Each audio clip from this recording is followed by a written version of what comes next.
Assalamualaikum warahmatullahi taala wabarakatuh. A'udzubillah bismillah alhamdulillah wassalatu wassalamu ala rasulillah ma ba'da la haula wala quwwata illa billahil aliyyil azim. Allahumma faqihna fid din wa 'allimna ta'wil amin ya rabbal alamin. Para hadirin, teman-teman, kawan, sahabat dan juga semua peserta yang hadir di Majelis Zoom Hadispedia dan Al-Bukhari Institute dimuliakan Allah Subhanahu wa taala. Di malam Selasa yang insyaallah penuh keberkahan ini kita kembali dipertemukan oleh Allah Subhanahu wa taala dengan taufik, hidayah, ma'unah dan juga inayahnya sehingga kita bisa melanjutkan kajian daripada kitab Al-Mukhtasar Latif atau Al-Mukhtasar As-Saghir karya daripada Al-Imam Abdurrahman bin Abdullah Al-Hajib Al-Fadl. Salawat dan salam semoga tercurah pada baginda besar Nabi Muhammad sallallahu alaihi wasallam yang senantiasa kita baca salawat untuk beliau dan kita mengharapkan daripada syafaat beliau dan juga semoga kita menjadi umatnya yang dibanggakan oleh beliau serta mampu mensuri tauladani jejak langkah yang diajarkan oleh beliau sallallahu alaihi wasallam. Teman-teman, para hadirin, maka Allah Subhanahu wa taala dimanapun berada semoga senantiasa dirahmati, dilindungi oleh Allah Subhanahu wa taala, diberikan kesehatan wal afiat, diberikan kemudahan urusan dan juga semoga diberikan keistiqomahan di dalam mengikuti kajian Mukhtasar Al-Latif ini yang sederhana meskipun toh kitabnya adalah tipis tapi sangat bermanfaat dan berguna bagi kita semuanya insyaallah. Bahkan sebagaimana dikatakan oleh Al-Habib Al-Habib Ahmad bin Hasan Al-Atas, barang siapa yang mau membaca kitab Ar-Risalah Al-Jami'ah karya daripada Al-Habib Ahmad bin Zain Al-Habsyi dan juga kitab ini, kitab Al-Mukhtasar Al-Latif atau Al-Mukhtasar As-Saghir karya daripada Syekh Abdurrahman Al-Hajib Al-Fadl, ulama memberikan futuh apabila memang serius di dalam mengamalkannya, memahaminya, dan tentu di dalam mengaplikasikan dalam kehidupan sehari-hari. Hadirin, kita awali dengan membaca Ummul Quran Nusabul Mathani sebelum kita mulai daripada membaca kitab daripada Al-Mukhtasar Al-Latif atau Al-Mukhtasar Al-Saghir.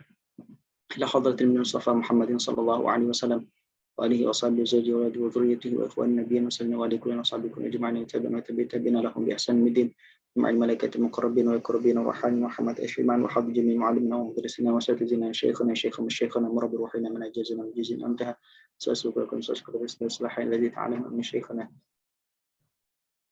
خصوصا مالك هذا الكتاب المختصر فيه والشيخ عبد الرحمن بن عبد الله الحج فضل من أصوله وفروعه ومشايخ من السبعين وجميع علومه ونسبه وجميع من علم وحرفا وحيدا خصوصا والدينا اللهم اغفر لهم وارحمهم كما ربنا صغيرا وجميع من أحسن لنا ومن أصانا وصانا بالدعاء والخير ومن شفقت عليك لكنا وجدت بيتنا ومن زرنا ونزور لا مقامati merimin samanahu wa nabi sabbihi ajlihim, dan juga keluarga kita semuanya, kerabat, sahabat, sanak famili, saudara-saudari kita, orang yang kita semoga dalam munajat dan juga di dalam doa kita semuanya yang semoga dirahmati oleh Allah Subhanahu wa taala yang masih hidup di umur yang panjang, sehat walafiat, dalam keberkahan dan memudahkan urusannya dan kelak diakhirkan dengan akhirat husnul khatimah.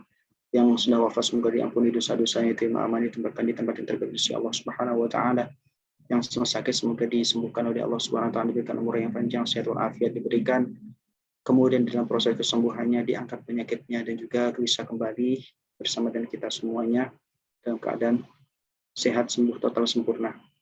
Dan semoga kita semua diberikan kemudian di dalam istiqamah dalam mengaji kitab di malam Selasa ini, dan juga semua diberikan ilmu manfaat dan bisa memberikan kemanfaatan kepada orang yang lain dan juga menjadi insan-insan yang bermanfaat kepada manusia yang lainnya. Dan semoga kita semua diridhai Allah SWT, diberikan ikhlasan di dalam mengamalkan ilmu, dan kita diakhirkan dari dunia ini dengan keadaan husnul khatimah. Awalnya ta'alim wa ta'alim wa tazakkura wa tazkira wa naf'u wal ifada wal istifada wal hath ala masuk dalam sunnah Rasulullah sallallahu alaihi wasallam doa hidayah dan akhirati ghamadat wa kulli thabil ghadib wa alaikum salihah wa ala man baina wa ala ma nabi aslafuna rijalun musallahun wa ta'ala syafa'at Rasulullah sallallahu alaihi wasallam qul ya hayy hawaji dunya wal akhirah ala ma yuhibbu sayyidina Muhammadin sallallahu alaihi wasallam rabbuna bil jalali wal ikram. Al-Fatihah. Alhamdulillah rabbil alamin. Ya kan.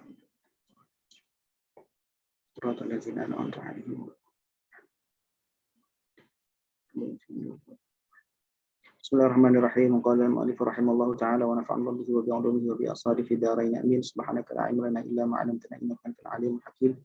Tub 'alaina ya maulana innaka antat tawwabur rahim. Rabbi shrah lana sudurana wa yassir lana umurana وعقدة من ألسنتنا يفقهوا أقوالنا رب اشرح لي صدري ويسر لي أمري واحلل عقدة من لساني يفقهوا قولي رضينا بالله ربا وبالإسلام دينا وبسيدنا محمد صلى الله عليه وآله وصحبه وسلم نبيا ورسولا يا الله يا كريم يا فتاح يا عليم افتح قلوبنا فتوح العارفين بسم الله الرحمن الرحيم اللهم ربنا هب لنا من لدنك علما لدنيا وأسرارا ربانية ونورا سماويا ونظارا إلهيا برحمتك يا أرحم الراحمين اللهم إنا قد أخرجنا من حولنا وقوتنا إلى حولك وقوتك ومن علمنا إلى علمك ومن إرادتنا إلى إرادتك فنعوذ بك أن نقول زورا أو نوشى فجورا أو نكون بك مغرورا اللهم انفعنا بما علمتنا وعلمنا ما ينفعنا وزدنا علما والحمد لله على كل حال ونعوذ بالله من حال أهل النار اللهم افتح لنا فتوح العارفين اللهم افتح لنا حكمتك وانشر علينا رحمتك يا ذو الجلال والإكرام اللهم فقهنا في الدين وعلمنا تأويل وارزقنا محبة سيد الأنبياء والمرسلين سيدنا ومولانا محمد وعلى آله وصحبه أجمعين اللهم سخر لنا الكتب كلها اللهم ارزقنا فهم النبيين وحفظ المرسلين وفهم الملائكة المقربين برحمتك يا أرحم الراحمين بكرمك يا أكرم الأكرمين بجودك يا أجود الأجودين amin amin amin ya rabbal alamin. Para hadirin teman-teman Allah Subhanahu wa taala, alhamdulillah pada kesempatan hari ini kita akan melanjutkan daripada yang sudah kita bahas, yaitu berkaitan dengan kitab Thaharah yang membahas tentang bagaimana cara kita bersuci, macam-macam daripada cara bersuci, termasuk di dalamnya rukun, syarat, dan juga hal-hal yang dapat membatalkan, serta kita sudah membahas juga terkait dengan najis dan macam-macamnya, serta cara membersihkan atau mensucikan daripada najis tersebut. Dan pada malam hari ini, alhamdulillah kita menginjak pada bab Thaharah, masih membahas tentang fasal, tentang haid, pasal tentang haid. Baik.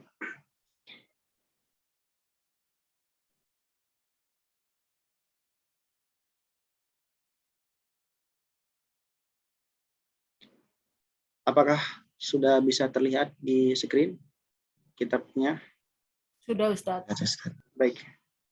Nanti mohon izin untuk mengingatkan para partisipan kalau nanti suara saya kurang jelas atau terputus-putus, mohon diingatkan. Baik, Ustaz. Biasanya sinyalnya kadang-kadang ada gangguan ataupun kurang stabil. Itu di luar daripada ikhtiar kita, sudah kita usahakan. Ala kulli hal, syukran jazilan wa barakallahu fikum. Faslun fil haid wa nifasi, fasal menerangkan tentang haid dan nifas wa ma yahrumu bihima.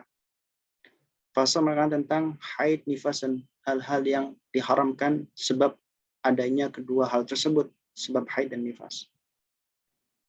Dua hal ini adalah sesuatu yang khusus atau tertentu bagi kaum hawa ataupun perempuan saja. Dan ini termasuk bagian daripada hadis besar, selain daripada hadis besar yang lain, yaitu adalah janabah, kemudian wiladah, dan kemudian yaitu adalah keluar mani. Baik, pada dua hal ini, haid dan nifas ini hanya tentu bagi perempuan. Tapi bukan berarti bagi laki-laki tidak, atau tidak perlu dalam mengkaji daripada bab ini. Kenapa? Karena ini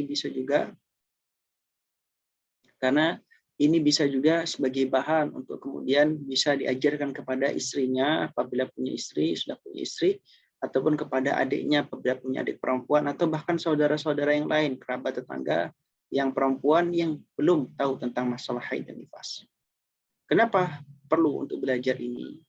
Karena haid dan nifas ini berkaitan dengan ibadah yang menjadi kewajiban daripada setiap orang yang mukallaf.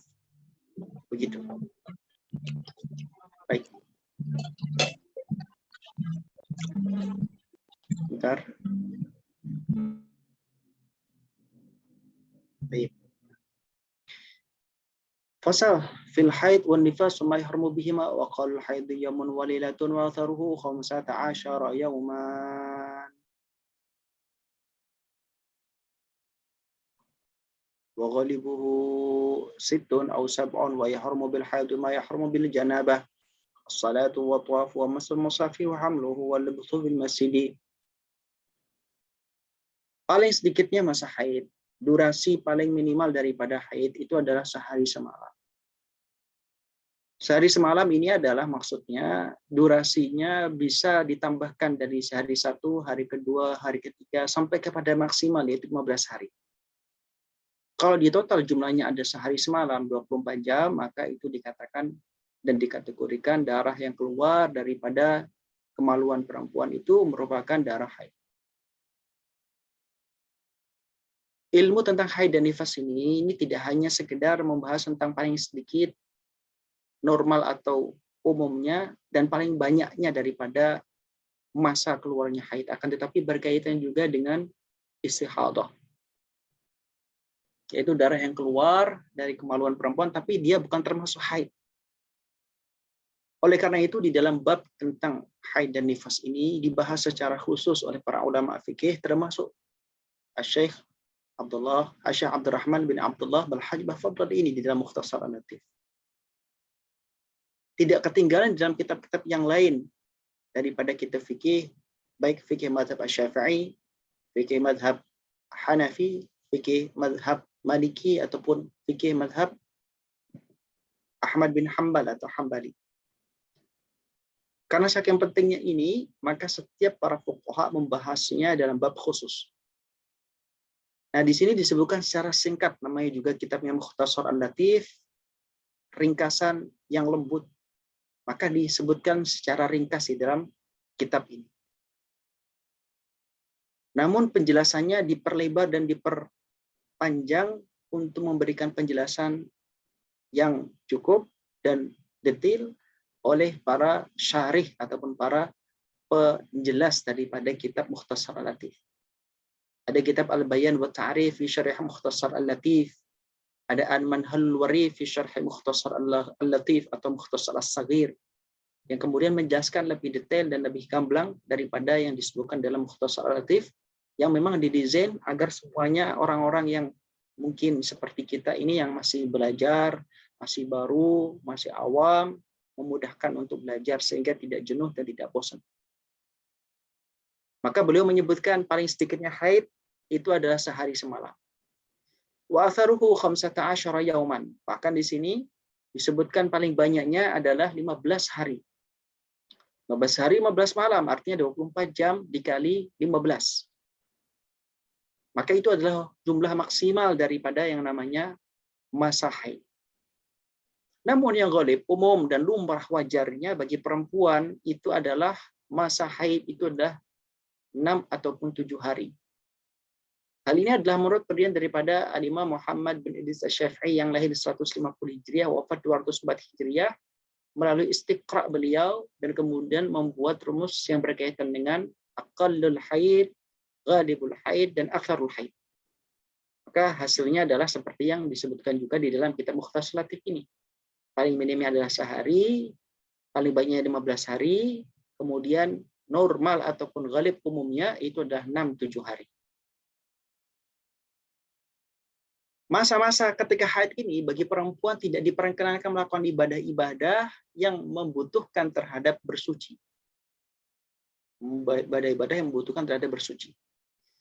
Maka bagi orang yang sedang mengalami haid, tidak boleh kemudian melakukan keharaman-keharaman haid. Apa saja? Syekh Abdurrahman bin Abdullah Bafadal, beliau menjelaskan, wa yahrumu bil haidhi ma yahrumu bil janabah. Yang diharamkan oleh haid itu sama dengan yang diharamkan sebab janabah. Apa saja itu? Yang pertama adalah salat. Salat apapun, salat sunnah ataupun salat fardu. Fardu kifayah atau fardu ain.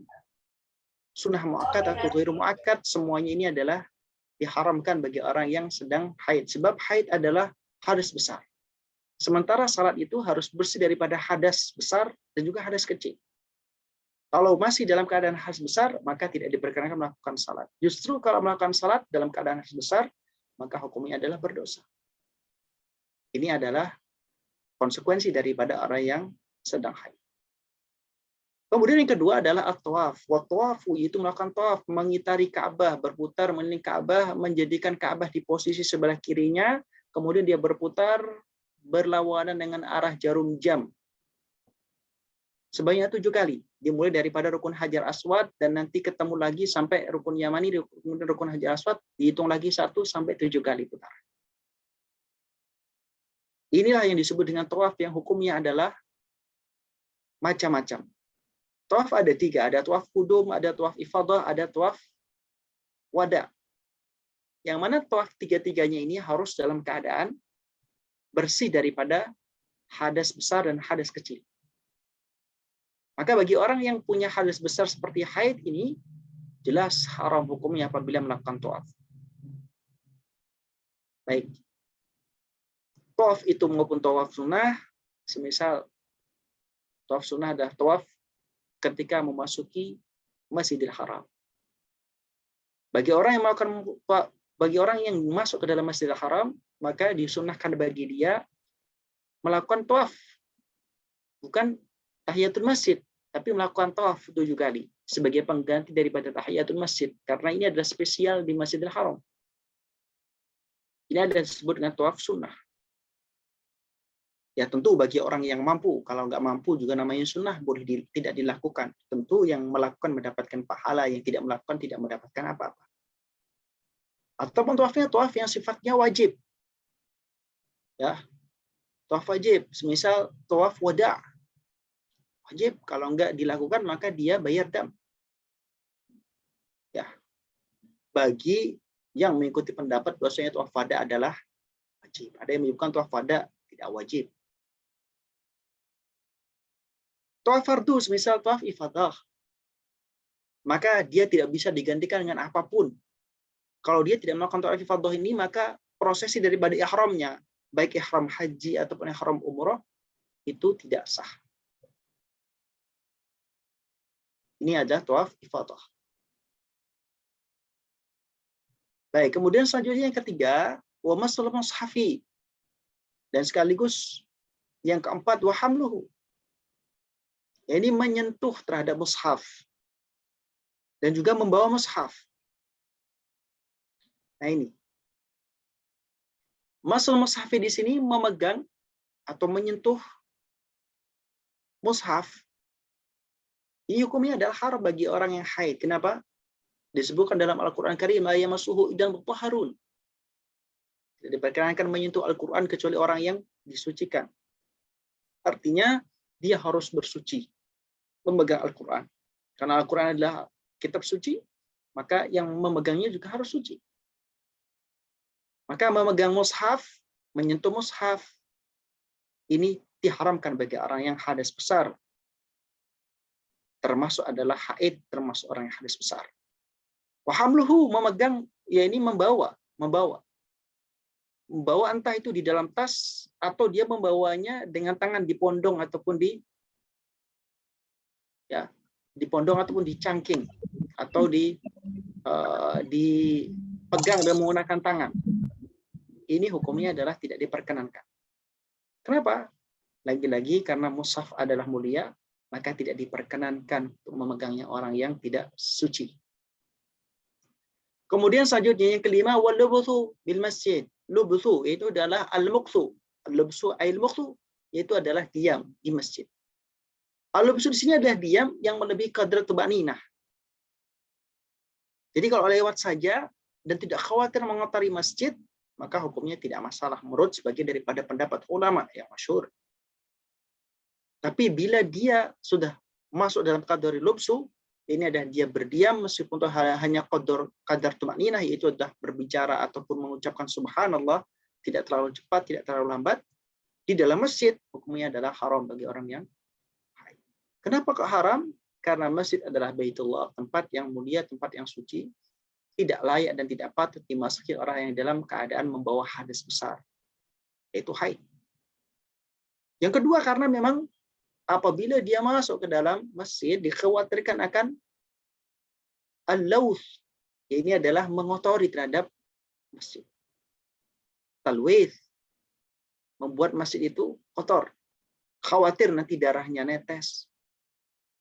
Dan itu akan menjadikan kemuliaan daripada masjid tidak terjaga. Kemudian dikatakan selanjutnya, wa harumu 'ala haid wahdaha. Kalau dikatakan bahwasannya yang atas tadi, as-salatu, at-tawafu, masul mushafi, wa hamluhu, wa lubthu bil masjid, ini adalah yang diharamkan bagi orang yang haid atau orang yang junub. Bagi orang yang haid dan junub, 6 hal ini tidak diperkenankan. As-salat, tawaf, masuk mushaf, hamluhu, wa lubthu bil masjid, hukumnya adalah tidak diperkenankan. Ya, 5 hal. As-salat, at-tawaf, masuk mushaf, hamluhu, kemudian al-lubthu fil masjid. Hukumnya haram. Ini adalah orang yang junub dan juga orang yang haid. Namun bagi orang yang haid, selain daripada keharaman bagi orang yang junub, juga diharamkan hal yang lain. Maka dikatakan oleh Al-Imam Syekh Abdurrahman bin Abdullah Al-Hajj Al-Fadal, beliau mengatakan wa yahrumu 'alal hayyidi wahdaha. Bagi orang yang haid, orang yang haid saja, bukan orang yang janabah, artinya ini keharaman ini hanya berlaku bagi orang yang haid. Haram bagi orang yang sedang haid itu adalah as-saumu, melakukan puasa. Baik puasa sunnah atau puasa wajib. Hukumnya adalah haram bagi orang yang sedang haid. Wa qiraatul Qur'ani bi qasdil qiraah, membaca Al-Qur'an dengan sengaja niatnya adalah membaca Al-Qur'an. Maksudnya bagaimana? Apabila dia membaca Quran niatnya adalah qiraah atau tilawah, maka hukumnya dia membaca Quran dan itu adalah diharamkan. Beda kalau misalnya membaca Quran dari bagian ayat-ayat Al-Quran yang biasa dijadikan zikir ataupun wirid, semisal membaca ayat kursi yang dijadikan wirid ataupun zikir, diniatkan membacanya untuk membaca zikir bukan membaca Al-Quran, maka hukumnya adalah bukan termasuk qiraah, itu hukumnya bukan tilawah dan itu diperkenankan. Kemudian dikatakan selanjutnya ini haramkan khusus bagi orang yang haid wa umurul masjid, lewat mondar-mandir di masjid. In khafat talwithahu bidam, apabila hal ini mengkhawatirkan dia akan mengotori terhadap masjid sebab dia mondar-mandir di masjid. Inilah kenapa perlu berhati-hati bagi orang yang haid. Jangan kemudian mondar-mandir di masjid atau hanya sekali lewat tapi itu mengkhawatirkan akan mengotori terhadap masjid. Tentu ini adalah hadku hormatil masjid, merusak kemuliaan daripada masjid yang merupakan Baitullah, tempat bermunajat, tempat melakukan ibadah kepada Allah Subhanahu wa taala. Kemudian selanjutnya wal istimta'u fi ma bain surrah war rakbah. Istimta' bersenang-senang, maksudnya di sini adalah hubungan suami istri. Fi ma bain surrah war rakbah, antara anggota badan, di antara surrah, di antara pusar, war rakbah, dan lutut. Ini adalah area biasa yang digunakan oleh pasangan suami istri untuk bersenang-senang. Nah, ini hukumnya adalah haram juga bagi orang yang sedang haid. Bahkan dikatakan oleh Syekh Abdurrahman bin Abdullah Al-Hajj, wal jima'u fil haidhi minal kabair. Melakukan hubungan suami istri, ya, ini suami kepada istrinya sendiri, hukumnya adalah termasuk dosa besar. Apalagi kalau misalkan hubungan suami istri bukan pada pasangannya yang sah menurut syariat Islam. Masya Allah. Termasuk zina. Sudah dalam keadaan haid, zina pula. Masya Allah. Dosanya besar. Double. Wal jima'u fil haidhi minal kabair. Melakukan hubungan istri dalam keadaan haid termasuk daripada dosa besar. Ini luar biasa. Al-Habib Syekh Abdurrahman bin Abdullah Al-Hajj wanti-wanti kita untuk kemudian berhati-hati dalam keadaan haid perempuan ini, untuk kemudian tidak berhubungan sama istri. Dosa besar ini tidak bisa dihapuskan dosanya, kecuali dengan taubatan nasuha, dan benar-benar minta ampun kepada Allah Subhanahu wa taala, kemudian menyesal dan tidak melakukan hal yang sama, alias berjanji tidak melakukan hal yang sama, perbuatan dosa yang sama. Kemudian wajibu 'alaiha qada'u shaumin. Meskipun seorang yang haid itu hukumnya haram puasa, akan tetapi dia wajib untuk mengqadha puasa. Catatannya ini adalah puasa yang wajib, puasa Ramadan. Tidak wajib bagi dia mengqadai salat fi ayyamil haid, pada saat hari-hari si perempuan itu haid. Ini kenapa kok bisa seperti itu? Puasa itu kemudian boleh harus diqadai, sementara salat tidak perlu diqadai, karena kalau qada salat maka akan yurithul masyaqqah, akan memberatkan. Maka kemudian syariat Islam itu memberikan keringanan kepada sang perempuan yang sedang haid untuk tidak mengqadai salat. Tapi kalau puasa, karena dia ada sesuatu yang sifatnya adalah jarang, dan kemudian apabila mengqadai tidak terlalu berat, sebagaimana mengqadai puasa yang sehari itu 5 waktu, maka puasa ini wajib diqada. Salat tidak perlu atau tidak wajib untuk diqada. Ya, berarti itu adalah merupakan bonus bagi kaum perempuan, kaum hawa yang sedang haid tidak melakukan salat. Wa idza qata damu halalaha as-shaumu qabla ghusli. Ketika darah daripada haid selesai, berhenti, artinya sudah selesai haidnya, ya, maka boleh bagi dia untuk langsung berpuasa meskipun toh dia belum melakukan mandi. Normalnya kalau sudah bersih daripada haid alias sudah selesai daripada haid, berarti dia harusnya segera mandi besar. Segera melakukan mandi besar. Kenapa? Karena sudah selesai. Sudah selesai apa? Sudah selesai dia hadas besar. Tapi ketika dia setelah berhenti darah tapi belum mandi, langsung dia melakukan puasa, boleh-boleh saja. Jadi tidak melakukan mandi besar itu tidak menjadikan penghalang dia untuk melakukan puasa.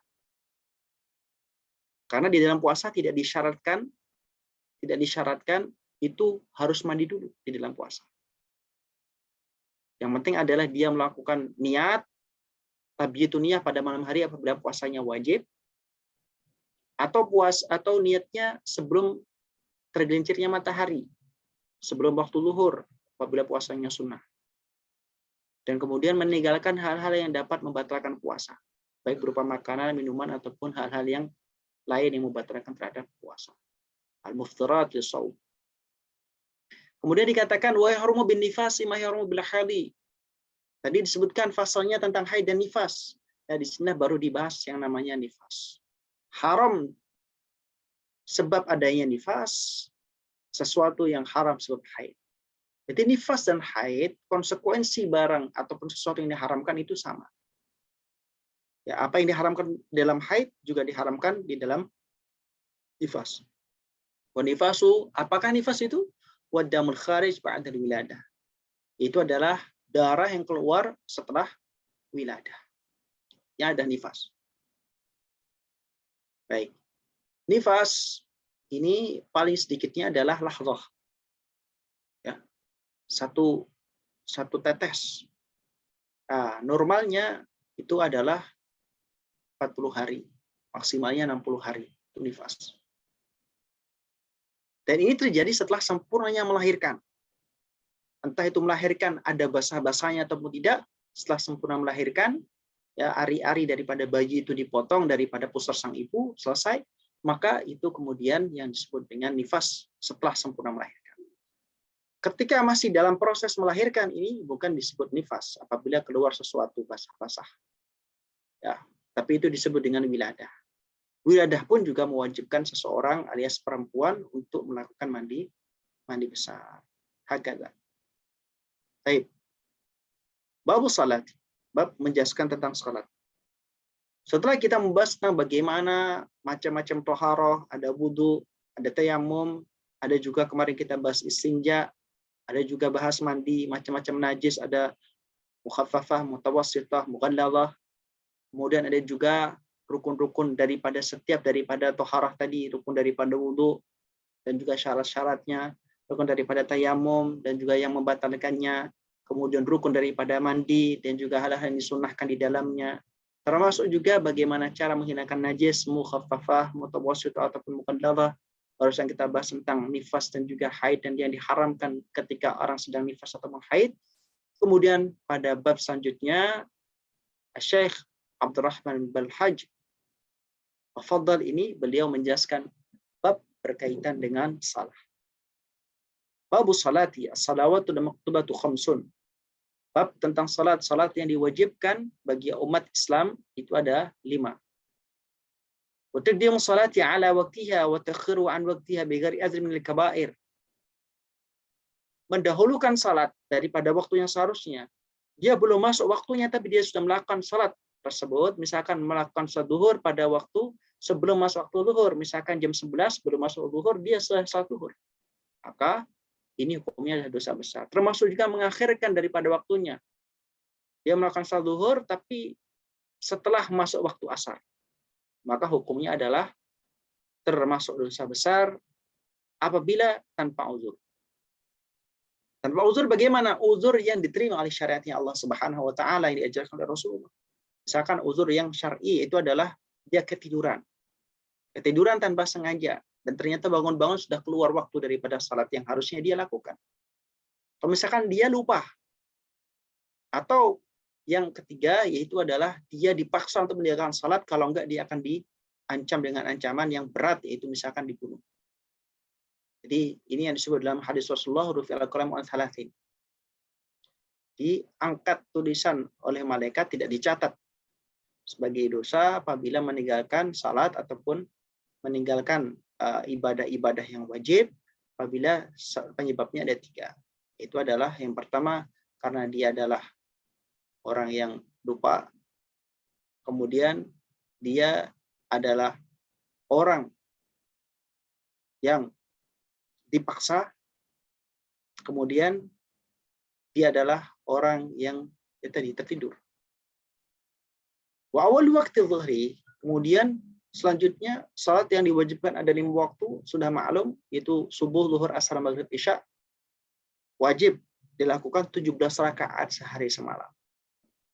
Dilakukan masing-masing dan tidak boleh diwakilkan, dan apabila sudah baligh, akil, muslim atau disebut dengan mukallaf, maka dia harus melakukan salat tersebut secara sempurna, tidak boleh kemudian meninggalkannya. Apabila dia meninggalkan, dia wajib mengqadanya, dan selamanya tanggungan qada itu wajib bagi dia selama hayat di kandung badan, bahkan setelah wafat pun akan ditanyai tentang salat. Termasuk di akhirat dikatakan awwalu ma yuhasabu mar'u yaumil qiyamah as-shalah. Yang pertama kali dihasab bagi seorang di hari kiamat adalah salatnya. Kalau salatnya bagus, maka yang lain akan ikut bagus, begitu pula sebaliknya. Maka perlu kita semuanya berhati-hati untuk menjaga salat kita sebagai seorang yang muslim yang taat kepada Allah Subhanahu wa taala. Karena saat ini adalah sesuatu yang ringan, mudah, tanpa biaya. Tenaga pun juga minim. Tidak terlalu banyak mengeluarkan tenaga. Tapi beratnya luar biasa sebab dia butuh konsistensi. Dikatakan wa aqimus shalah, iqamatus shalah beda dengan fi'lus shalah. Fi'lus shalah dilakukan selesai. Kalau aqimus shalah butuh yang namanya konsistensi. Konsistensi itu istiqamah. Terus-menerus dilakukan. Jadi kalau ada salat yang masih kita menjadi tanggungan, alias kita punya tanggungan melakukan salat yang belum kita lakukan atau belum kita qada, maka segeralah menghitung daripada salat yang pernah kita tinggalkan, kemudian diqada, dimulai dicicil sedikit demi sedikit untuk kemudahan kita menuju kepada alam yang selanjutnya. Wa awal waktu zuhri, awal daripada waktu zuhur itu idza zalatis syamsu, ketika matahari tergelincir. Ya, ketika matahari tergelincir ke arah barat. Ini. Jadi tidak pada waktu istiwa. Ada waktu di mana matahari berada di tengah-tengah antara barat dan timur. Itu disebut dengan waktu istiwa. Waktu istiwa itu belum masuk waktu zuhur. Kalau sudah bergeser sedikit ke barat, maka sudah ada bayangan, benda itu sudah ada bayangan, maka itu baru kemudian dikatakan sebagai zalatis syams, dan itu masuk daripada waktu zuhur. Wa akhiruhu, akhir daripada waktu zuhur, idza sara dhillu kulli syai'in mithlahu ghaira dhillil istiwa. Nah, akhir daripada waktu zuhur itu adalah ketika bayangan setiap sesuatu itu sama panjangnya dengan sesuatu itu, selain daripada bayangan ketika ada waktu istiwa tadi. Jadi waktu istiwa, waktu di mana matahari berada di tengah-tengah antara barat dan timur, ini ketika ada bayangan sedikit tersebut, bayangan sedikit itu nanti yang kemudian ditambahkan dengan bayangan daripada sesuatu, sehingga bayangan tersebut kemudian sama dengan sesuatu tadi. Bayangan sesuatu tadi sama dengan bayangan sesuatu tadi sama dengan sesuatu tadi. Misalkan bolpen, bayangan bolpen ini sama dengan panjangnya bolpen itu, kemudian ditambah dengan bayangan yang ada pada waktu istiwa tadi.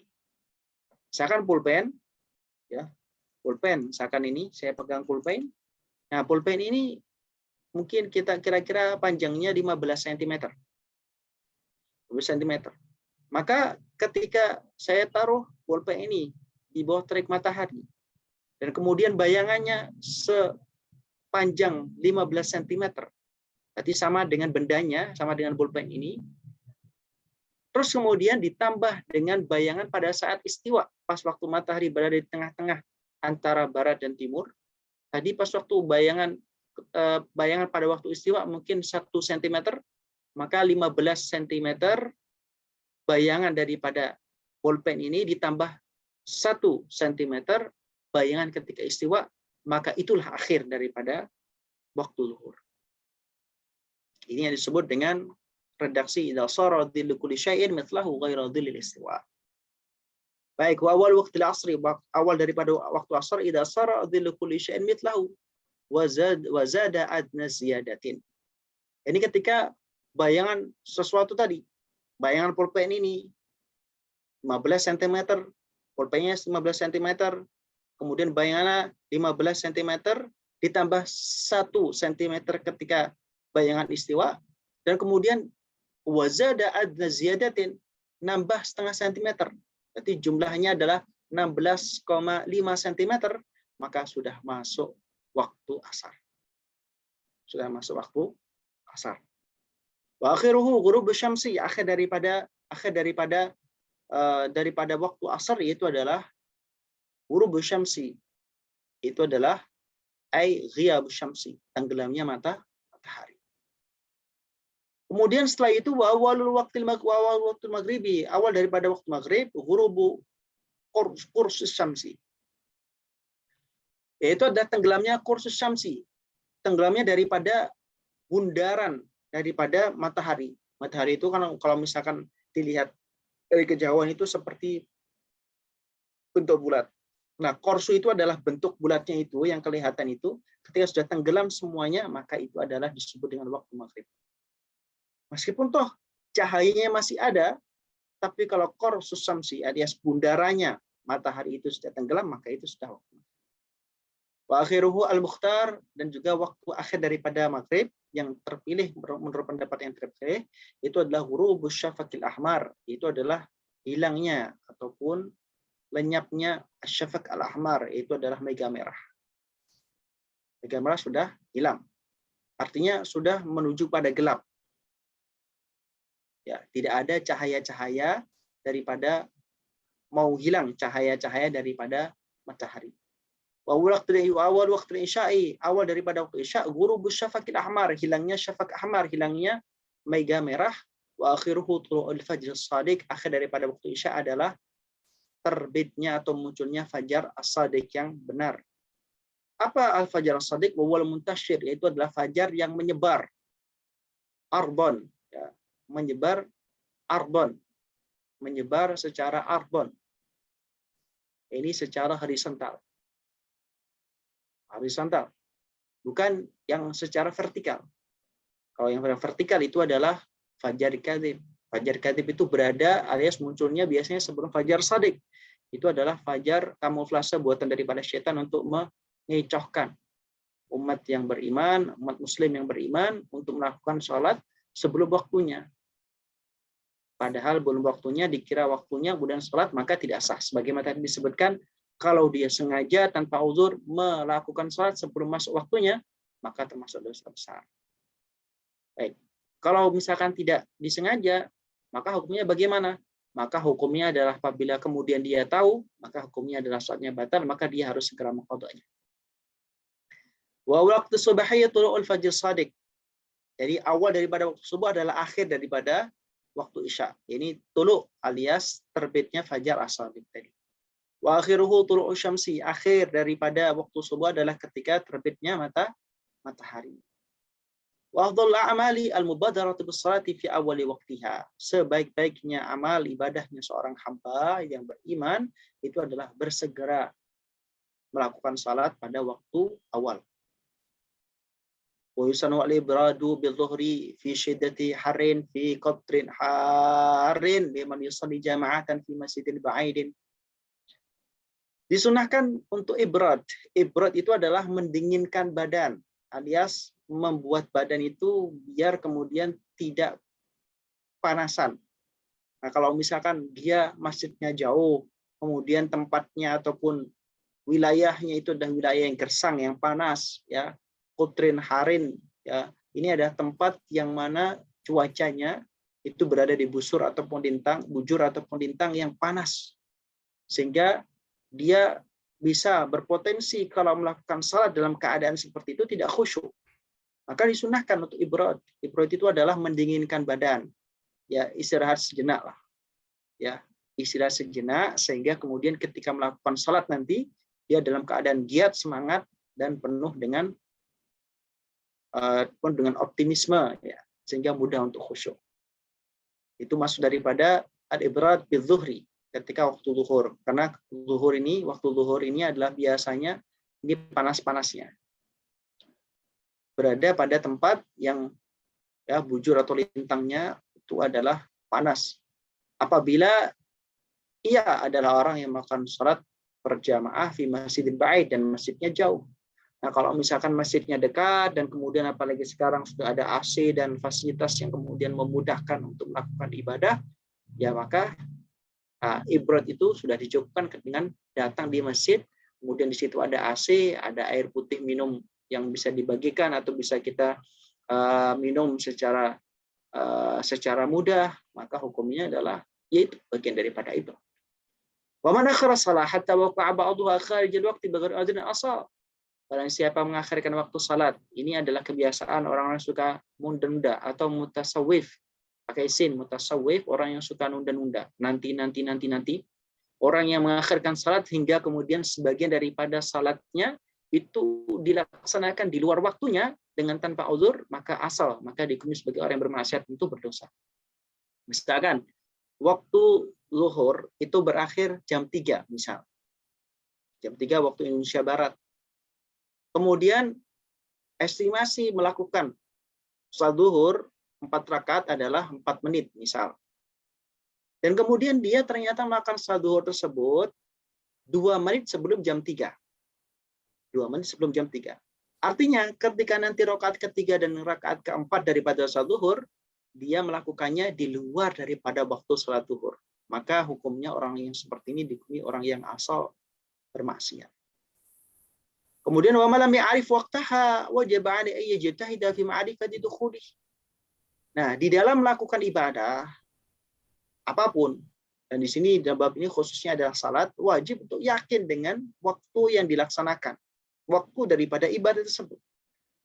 Sehingga kalau dia tidak mengetahui waktu daripada salat, maka wajib untuk berusaha mencari tahu waktu daripada salat tersebut. Itu namanya ijtihad. Berusaha seoptimal mungkin untuk mencari waktu dan mengetahui waktu daripada salat yang dimaksud. Fi ma'rifati dukhulihi, apakah sudah masuk ataupun belum, maka dicari tahu. Dengan cara bagaimana cara berusaha? Bidirasatin. Ya. Bidirasatin, dengan dirasah. Dengan belajar. Semisal kita pada malam hari ini kita belajar tentang waktu salat. Dengan melihat matahari atau fajar atau mega mendung atau mega merah tadi, sesuai dengan waktu salat masing-masing tadi. Au hirfatin, atau dengan berusaha bekerja. Berusaha bekerja artinya gimana? Dia mencari tahu, bisa bertanya, bisa kemudian jalan ke tempat yang kemudian orang di tempat itu kemudian tahu tentang apa waktu dan lain sebagainya. Pokoknya cara yang diusahakan dengan usaha yang keras. Fa'in fatau fardhuan bighairi uzrin, apabila dia meninggalkan kefarduan satu salat bighairi uzrin, ya, dia meninggalkan salat fardu bighairi uzrin, dengan tanpa uzur, wajib 'alaihi qada'uhu 'alal fawr, maka wajib bagi dia untuk mengqada salat yang ditinggalkan tadi al-fawr, dengan segera. Artinya tidak boleh untuk kemudian menunda-nunda lagi. Karena apa? Karena khawatir nanti didahului oleh malakul maut yang kemudian akhirnya mencabut nyawa setelah dia itu ada kesempatan, si orang tadi ada kesempatan untuk mengqada tapi ditunda-tunda. Maka ini akan merugikan pada dia sendiri. Artinya dia melakukan perbuatan maksiat tapi tidak segera kemudian menambal kemaksiatan itu dengan mengqadanya. Baik. Wa tahrumu as-salatu fi khamsati awqatin. Hukumnya haram salat pada 5 waktu berikut. Kapan? Pertama, indatul isyamsi hatta tartafi'a qadra rumhin. Ketika terbitnya matahari sampai matahari naik kira-kira qadra rumhin, sekira daripada satu tombak. Maksudnya satu tombak di sini adalah kalau misalkan kita memegang tombak, biasanya kalau memegang tombak itu lagi ada pulpen. Nah, misalkan kalau kita memegang tombak, nah ini. Oh, kalau orang memegang tombak, ini biasanya begini, ya, agak diarahkan ke atas. Jadi tidak posisi siku, tapi agak dinaikkan ke atas. Ya, kalau siku itu berapa? 90 derajat ya. Jadi atas 90 derajat, mungkin 120 derajat agak dinaikkan begini. Nah, ini adalah arah qadrumhin. Jadi kalau misalnya kita melihat, ya, kira-kira mata kita agak dinaikkan ke atas, itu matahari. Matahari kelihatan baru kita naikkan ke atas sedikit mata kita. Itu namanya qadr rumhin, ya kurang lebih 120 derajat. Kalau misalkan siku 90 derajat, ya maka qadr rumhin adalah kurang lebih 120-an derajat. Wa'idul istiwa'i, yang kedua adalah ketika istiwa. Ini adalah ketika matahari berada di tengah-tengah antara barat dan timur tadi. Fi ghairi yaumil jum'ah, selain daripada hari Jumat, hatta tazul, hingga bergeser atau tergelincir ke arah barat matahari tadi. Nah, kalau sudah tergelincir ke arah barat, maka masuk waktu zuhur, maka silahkan sholat di situ, apa-apa. Tapi kalau pas waktu istiwa tidak diperkenakan. Kenapa? Menurut ulama, sebagian ulama memberikan alasan khawatirnya nanti orang tersebut disinyalir ataupun dikhawatirkan itu dianggap menyembah terhadap matahari. Kemudian selanjutnya diharamkan juga melakukan salat pada waktu indar isfirar, ketika langit kekuning-kuningan hatta taghruba, hingga kemudian tenggelam matahari. Jadi ketika sore hari setelah salat asar menjelang maghrib biasanya itu langit itu kuning-kuningan karena terkena cahaya daripada matahari setelah menjelang daripada tenggelamnya qarsu asyams. Menjelang daripada bundaran matahari itu tenggelam, itu biasanya langit berwarna kuning kekuningan. Kalau orang kita sebutnya adalah senja. Ada pemburu senja. Nah, senja itu adalah isfirar hatta taghruba, sampai tenggelam ataupun matahari itu masuk ke dalam alias tenggelam matahari tadi. Hilang matahari. Wa ba'da salati subhi, dan juga selanjutnya yang keempat itu adalah salat setelah salat subuh. Tidak diperkenakan makan salat, haram hatta tatlu'a, sampai terbitnya matahari. Ketika terbit matahari, maka dan sudah naik sedikit, maka nanti boleh sholat. Biasanya disebut dengan sholat isyraq. Nanti kemudian setelah naik sepenggalah disebut sholat duha. Wa ba'da sholatil asri hatta taghruba. Dan yang kelima, yang terakhir itu adalah setelah sholat asar hatta taghruba, sampai tenggelamnya matahari. Wala yahrumu fiha ma lahu sababun fil hal. Tapi tidak dipermasalahkan alias tidak haram hukumnya melakukan salat pada waktu 5 ini tadi apabila salatnya adalah salat yang memiliki sabab. Sabab pada saat itu. Misalnya pada waktu itu ada gerhana matahari. Maka dia melakukan salat gerhana matahari. Pada waktu 5 ini kemudian ada gerhana matahari. Maka dia melakukan salat gerhana matahari. Maka hukumnya boleh. Ya. Begitu pula ketika dia masuk ke dalam masjid pada 5 waktu ini, kemudian masuk masjid, maka dia boleh melakukan salat tahiyat masjid. Al-kusuf, salat gerhana matahari tadi. Kemudian wal-kusuf, salat gerhana matahari duna raka'atil istikharah, bukan 2 rakaat salat istikharah. Jadi salat istikharah ini bukan masuk dalam kategori salat yang memiliki sabab, bukan zati sabab. Maka tidak diperkenankan salat istikharah pada 5 waktu ini. Wa yahrumu ibtida'us salati ba'da su'udil khatib. Haram memulai salat setelah naiknya khatib fi yaumil jumu'ah. Jadi bagi laki-laki yang melakukan salat Jumat, ketika sampai di masjid sementara khatib itu kemudian sudah naik ke mimbar, hukumnya adalah haram untuk melakukan salat. Ya, salat apapun selain daripada salat tahiyat masjid, maka dikatakan fi yaumil jumu'ati ba'da su'udil khatib fi yaumil jumu'ati 'alal mimbar tahiyat, selain daripada salat tahiyatul masjid. Jadi salat qabliyah Jumat itu hukumnya tidak boleh ketika sang khatib sudah naik ke mimbar. Yang diperbolehkan apa? Salat tahiyatul masjid, dan itu pun sarankan untuk disegerakan biar kemudian segera kemudian setelah selesai sholat isgha atau memperhatikan dengan sungguh-sungguh terhadap apa yang dikhutbahkan oleh khatib di mimbar. Hakadha. Ini adalah yang kita diskusikan dan kita bahas pada pertemuan hari ini berkaitan yang pertama tentang haid dan nifas, mulai daripada paling sedikitnya, ghalibnya serta aktharnya, serta hal-hal yang diharamkan sebab janabah, sebab haid dan nifas, dan kemudian pengertian daripada haid dan nifas, dan sudah kita bahas juga yang barusan kita bahas tentang salat yang wajib untuk dijalankan serta waktu-waktunya dan waktu-waktu yang haram untuk kemudian dilakukan salat di dalamnya kecuali salat yang memiliki sabab. Hakadha. Barangkali dari para peserta, teman-teman, saudara-saudara, kalau ada yang mau ditanyakan, silahkan boleh disampaikan, baik secara langsung mikrofon dinyalakan, atau melalui chat. Tafadhol. Ya, Ustaz. Assalamualaikum Ustaz. Waalaikumsalam warahmatullahi wabarakatuh. Ya, silahkan. Siapa dulu nih? Saya dulu. Baik. Saya persilakan dulu untuk Mbak Bu Siti Mariam terlebih dahulu. Nanti Mas Khairi habis ini insya Allah. Iya. Baik, terima kasih. Assalamualaikum warahmatullahi wabarakatuh. Waalaikumsalam warahmatullahi wabarakatuh. Berkaitan dengan hadas besar tadi Ustaz. Kalau habis hubungan badan gitu atau nifas atau haid atau yang lainnya pokoknya hadas besar itu kan kita mau mandi suci ya, mau mandi suci. Nah sebelum mandi suci itu saya terbiasa sebelumnya tuh melakukan wudhu dulu gitu. Nah sedangkan badan kita kan masih mengandung hadas gitu, itu gimana Ustadz ya? Itu yang pertama. Terus yang kedua tuh masalah sholat di waktu-waktu yang terlarang tadi. Nah kalau misalnya sholat itu sholat mutlak gitu Ustadz ya, ini seandainya gitu, misalnya kayak menjelang maghrib gitu ya, itu kan waktu dilarang sholat juga. Itu gimana Ustadz, misalnya sholat mutlak atau pas duhur itu ya, istiwa di waktu istiwa juga. Gimana itu Ustaz hukumnya? Apa termasuk yang dilarang juga? Lebih baik tidak usah mengerjakan gitu. Terima kasih Ustaz. Assalamualaikum warahmatullahi wabarakatuh.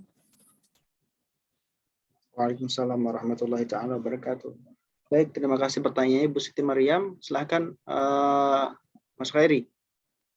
Baik, terima kasih Ustaz. Bismillahirrahmanirrahim. Assalamualaikum warahmatullahi wabarakatuh. Waalaikumsalam warahmatullahi wabarakatuh. Pertama terkait dengan waktu sholat Ustaz. Kalau misalnya kita dalam suatu wilayah, katakanlah mungkin daerah non-muslim, di mana memang di situ patokan waktu kita misalnya kayak azan dan sebagainya juga kita tidak bisa mengetahui gitu. Sementara memang tuntutan kita sebagai seorang muslim kan pasti harus sholat. Nah, kondisi cuaca juga hujan gitu, jadi tidak ada tanda-tanda yang menyatakan ini itu apakah sudah masuk waktu sholat ataukah belum gitu. Nah itu kemudian kita juga masih bingung ketika misalnya menentukan arah kiblatnya, misalnya pas ketika memang tidak ada handphone jadi kita tidak bisa mengukur arah kiblatnya gitu. Itu patokannya seperti apa Ustaz ketika kita sedang dalam wilayah seperti itu, katakanlah mungkin negara non muslim gitu. Itu yang pertama. Kemudian yang kedua, kalau misalnya orang ini adalah haid tapi dia sudah terbiasa atau merutinkan belajar Al-Quran, dalam artian memang dia tidak memegang, tapi hanya membaca saja. Jadi diniatkan untuk belajar, bukan membaca Al-Quran. Seutuhnya itu bagaimana Ustaz? Karena memang kan ada beberapa pendapat gitu. Nah, baiknya seperti apa? Gitu. Dan yang terakhir, terkait dengan orang melahirkan atau orang hamil yang ketika dia mengkodok puasa atau meninggalkan puasa ini karena khawatir akan kandungan dan dirinya. Jadi kan dia harus membayar fidyah dan berpuasa gitu. Nah, ketika misalnya fidyahnya sudah dibayar tapi ternyata puasanya ini sampai mau masuki tahun baru, istilahnya mau sampai masuk puasa lagi itu belum terbayarkan, itu bagaimana gitu hukumnya Ustaz? Terima kasih Ustaz. Assalamualaikum warahmatullahi wabarakatuh.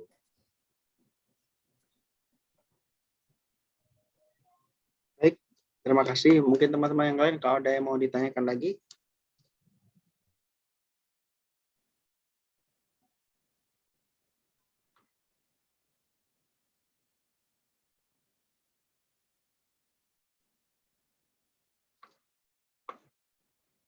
Tidak ada ya.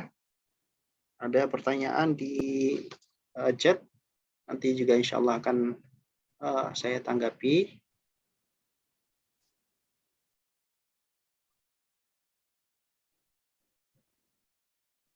Baik. Baik, terima kasih. Ada pertanyaan dari Pak Fadil ini, Mas Fadil. Mengulang penjelasan nanti kita ulang lagi. Baik, yang lain nggak ada lagi ya? Baik, terima kasih. Kalau nggak ada lagi, mungkin saya jawab pertama tadi peran daripada Ibu Siti Maryam. Bagaimana kalau misalkan seorang mau melakukan mandi? Dia habis melakukan hubungan suami istri. Tentu ini termasuk daripada janabah, yaitu adalah hadas besar. Maka setelah melakukan hubungan suami istri, entah itu ihtilam ataupun tidak, keluar mani ataupun tidak, hukumnya adalah dia janabah. Dan kemudian dia ketika janabah wajib mandi untuk menghilangkan hadas besarnya. Tapi sebelum mandi, dia melakukan wudhu. Bagaimana dia dalam keadaan masih berhadas besar, kemudian wudhu? Ini hukumnya adalah sunnah. Justru kalau misalkan kita membahas tentang mandi, kemarin sudah kita bahas tentang mandi.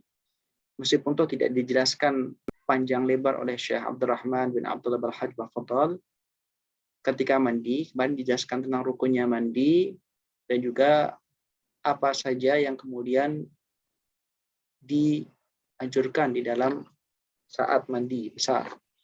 Nah, di antaranya yang dianjurkan itu adalah wudhu sebelum melakukan mandi besar.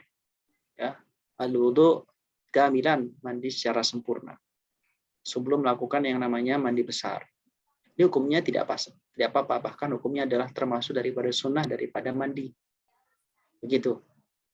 Itu pertanyaan pertama daripada Ibu Siti Maryam.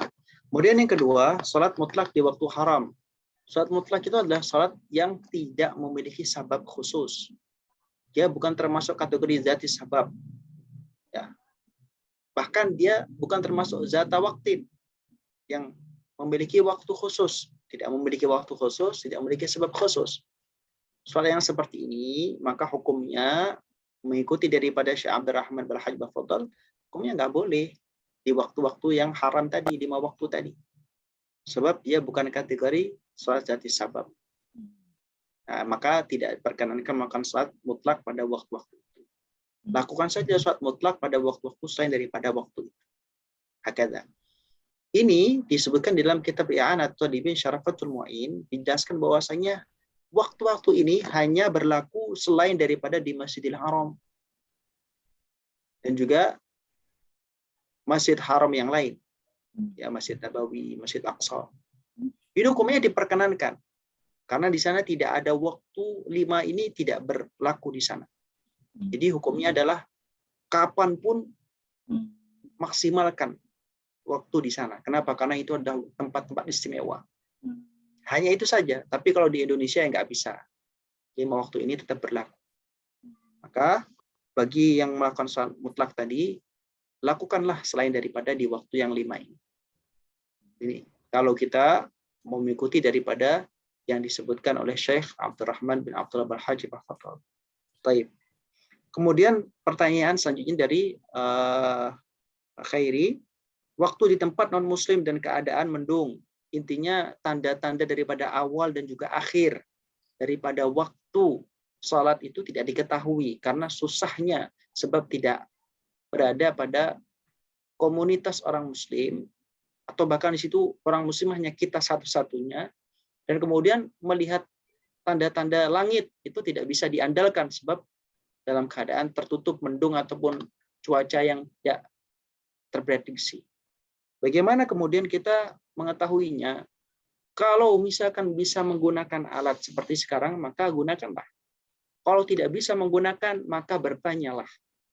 Kalau bertanya tidak bisa, maka istihadlah dengan keyakinan sebisa mungkin dan semampunya, maka kemudian lakukan salat tersebut pada waktu itu. Asalkan sampai pada waktu taraf sudah berusaha dan kemudian Anda istihad yakin selesai, kemudian langsung Anda melakukan salat di situ, hukumnya adalah boleh. itu tentu setelah melakukan usaha-usaha tadi. Alat-alat yang canggih sekarang, Masya Allah. Jadi kalau misalnya digambarkan matahari itu nggak kelihatan, bulan nggak kelihatan, langitnya hitam pekat, dan kemudian tidak bisa kita membedakan mana siang mana malam, alat sekarang sudah sangat canggih. Saya pikir kalau misalkan di tempat manapun menggunakan alat yang canggih itu tetap akan bisa ketahuan. Ya itu kalaupun toh masih bisa diakomodir dengan alat yang canggih. Kalau misalnya nggak ada alat canggihnya ternyata, ya udah tanya. Tanya pada siapa? Pada tempat di mana orang tersebut ada. Ternyata nggak ada juga, cari ataupun lihat daerah terdekat yang dekat dengan daerah tempat dia berada. Kemudian di situ dicocokkan. Kira-kira waktunya ya tidak terlalu terlampau jauh, ya maka kemudian ikut pada waktu daripada tempat yang terdekat. Begitu. Itu adalah cara-cara yang diajarkan oleh ulama-ulama fakih, ulama fuqaha untuk kemudian melakukan yang namanya pemastian bahwasanya waktu salat itu sudah masuk. Baik. Kemudian arah kiblatnya bagaimana kalau kita tidak tahu arah kiblat? Kalau tidak tahu arah kiblat, menggunakan kompas nggak bisa. Misal. Kemudian melihat matahari nggak bisa juga. Misalkan. Kalau misalkan nggak bisa menggunakan alat-alat yang bisa digunakan, nggak bisa menggunakan langit yang digunakan, maka salatlah qauli wajhaka fainama tu'allu fasama wajhullah. Fainama tu'allu fasama wajhullah. Maka menghadaplah ke arah manapun yang kamu yakini itu adalah kiblat, maka disitulah kemudian kiblat kamu. Ini adalah solusi yang paling terakhir apabila tidak bisa menggunakan deteksi alat canggih atau menggunakan langit, nggak bisa. Ya. Atau bertanya juga nggak bisa, ya udah. Yang terakhir adalah kamu berusaha dan meyakinkan diri bahwasanya arah kiblat adalah di tempat arah yang sudah diyakini oleh yang bersangkutan.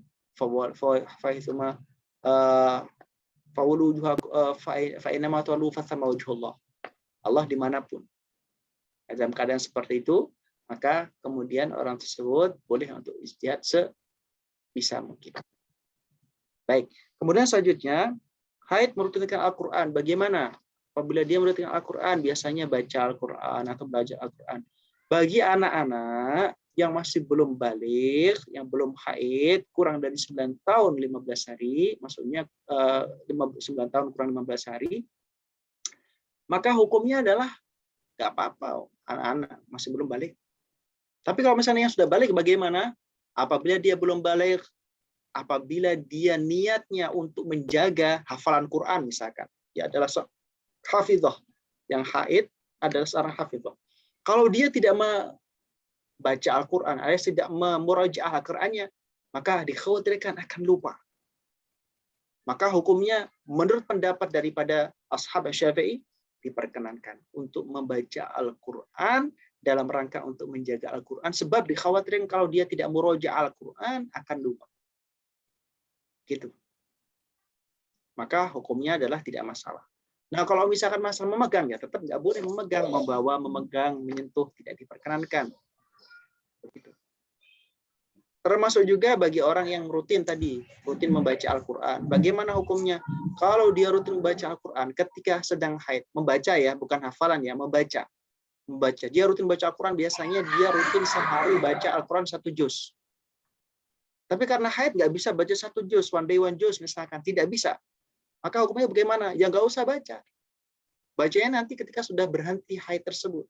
Dan si perempuan itu tetap dihukumi sebagai orang yang membaca 1 juz, meskipun toh tidak membaca 1 juz, sebab dia terhalang oleh halangan berupa haid. Jadi rutinitas yang dia lakukan biasanya membaca Quran, ketika haid tidak diperkenankan, maka tidak perlu dilakukan baca Quran itu, tapi pahalanya tetap dia dapat. Begitu. Karena membaca beda sama hafalan tadi ya. Beda sama hafalan. Ya, kalau misalkan hafalan tadi, kalau misalkan nggak dimutolaah, akan lupa nih misalkan. Ya, ini tanggung jawabnya besar. Dan memang wajib untuk menjaga Quran. Maka ya diperbolehkan menurut ashab Syafi'i. Baik, taib. Kemudian yang kelima, pertanyaan daripada Khairi.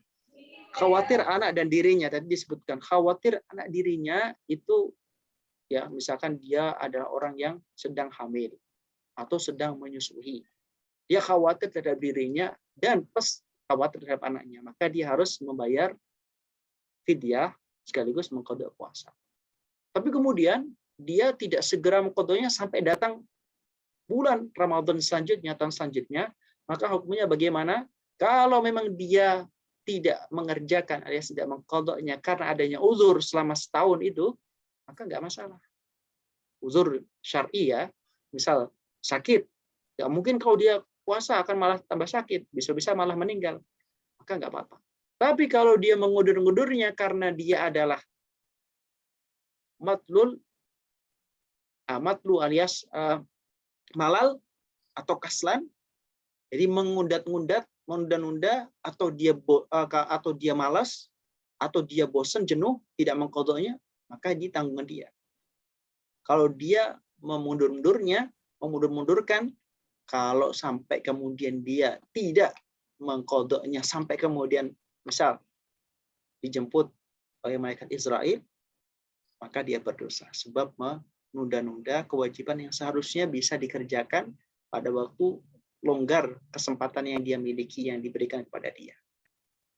Tapi kalaupun toh dia masih diberikan umur yang panjang sampai kemudian pada bulan Ramadan selanjutnya, maka menurut daripada ulama Syafi'iyah bahwasanya disunnahkan untuk bersedekah. Disunnahkan untuk bersedekah. Setiap daripada hari yang ditinggalkan yang melewati bulan Ramadan selanjutnya bersedekah. Dengan sedekah setiap daripada satu hari yang dia tinggalkan bersedekah satu sok. Ya, satu sok. Ada yang satu sok atau satu mud. Seingat saya satu mud. Satu mud, saya ralat satu. Silahkan nanti dicek lagi. Bisa dicek di Al-Bajuri, Hasyiah Fathul Qorib Al-Mujib. Disebutkan di sana tentang bab puasa ini. Dan qadha puasa. Hakadha. Kemudian selanjutnya pertanyaan yang disebutkan oleh siapa ini? Pak Fadil, Mas Fadil ini. Zada adna ziyadatin. Awal daripada waktu sholat asar. Ini waktu sholat asar, ini saya gambarkan tadi dengan menggunakan bolpen. Bolpen ini 15 cm. Katakan ya, bolpen ini panjangnya 15 cm. Artinya bayangan daripada bolpen ini, ketika dikatakan sama dengan bolpen ini, berarti bayangannya harus 15 cm. Ya. Ketika bolpen ini saya taruh di bawah sinar matahari, ya katakan jam 3 lah. Saya taruh di bawah sinar matahari, kemudian ada bayangannya panjangnya sama dengan bendanya, dengan bolpen ini, sama-sama 15 cm. Maka ini masih belum dikatakan waktu zuhur keluar. Karena tadi ada waktu istiwa. Ketika waktu istiwa ada bayangannya enggak ketika matahari berada di tengah-tengah antara barat dan timur? Kalau ada bayangannya 1 cm, berarti 15 cm bayangan ditambah dengan 1 cm. Berarti 16 cm. Itulah akhir daripada waktu zuhur. Dan waktu asar itu bukanlah akhir daripada waktu zuhur. Awal waktu asar bukanlah akhir dari waktu zuhur. Ya, perlu garis bawahi. Awalnya waktu asar bukan akhir waktu zuhur. Akan tetapi setelah waktu zuhur berakhir, kemudian bayangan tadi 16 cm bertambah sedikit. Misalkan setengah centimeter menjadi 16,5 cm bayangannya, maka itulah masuk waktu asar. Nah, ini yang dimaksud dengan zada adna ziyadatin. Melebihi dengan kelebihan yang paling minim daripada bayangan benda tadi. Jadi bayangannya melebihi daripada benda tadi, melebihi daripada akhir waktu zuhur. Hakadha. Wallahu ta'ala alam bisawab. Baik, itu mungkin yang bisa Al-Fakir sampaikan.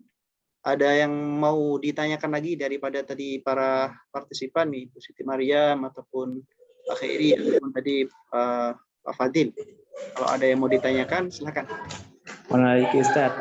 Maaf, ini tadi berarti kalau misalnya tadi untuk yang haid ini, pertama tadi bukan penghafal, tapi ini dia belajar gitu Ustaz. Jadi kayak ngaji setiap sore, cuman karena memang dia sudah dewasa, sudah haid.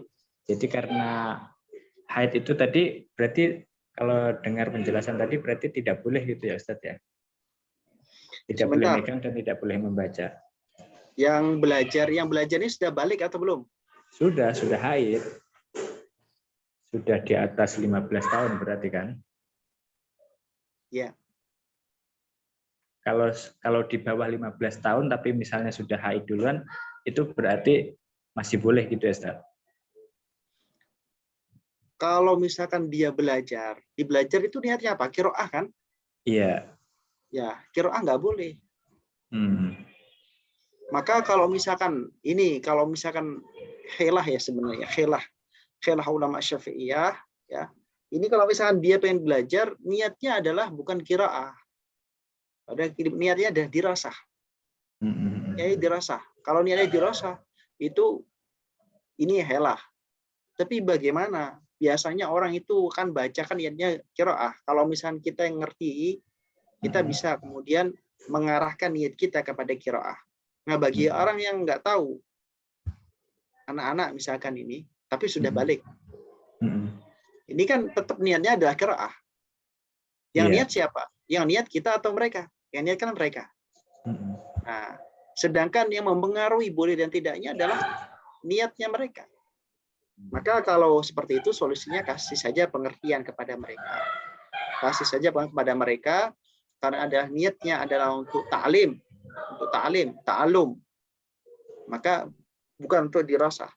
Makanya dahulu ulama-ulama ataupun guru-guru ngaji di kampung-kampung itu dulu pas waktu kecil itu biasanya nggak pakai Quran. Pakainya itu Iqra, pakai turutan, pakai qiraati. Yang mana itu adalah susunan huruf yang bukan Al-Quran. Nah, itu lebih aman. Tidak langsung ke Al-Quran pada waktu dalam keadaan haid itu. Karena apa? Karena kalau menggunakan susunan kayak misalnya Iqra atau turutan yang kemudian dibaca, meskipun niatnya adalah qiraah, yang dibaca bukan Al-Quran. Maka itu lebih aman.